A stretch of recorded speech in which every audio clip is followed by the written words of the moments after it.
Сәлем достар, бүгін сіздерменен сүзбелі бәліш рецептімен бөлісетін боламын. Видеоны соңына дейін көріңіздер. Ол үшін 250 грамм жылы сүтке 50 грамм қант және 1 шай қасық дрожжи қосамыз, араластырамыз. 2 жұмыртқа қосамыз. 70 грамм сары май қосамыз. Араластырамыз. Енді шамаменен 600-650 грамм ұн қосып, жұмсақ қамыр илейміз. Қамырымызды 1-1,5 сағатқа жылы жерге қоямыз. Қамырымыз көтерілуі керек. Салмасына 200 грамм сүзбе, яғни творогты, 1 жұмыртқа қосамыз. 2 ас қасық қаймақ қосамыз. Араластырамыз.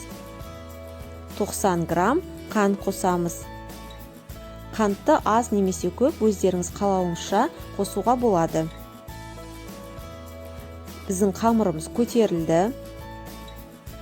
Қамырды кішкентай бөлшектерге бөліп аламыз. Менде 130 граммдық шамаменен бөлшектер. Енді дөңгелектеп аламыз. Жаямыз. Қамырымызды противеньге теріп, ортасын стаканменен басып шығамыз. Видеода көрсетілгендей. Шұңқыр ортасына сүзбемізді саламыз.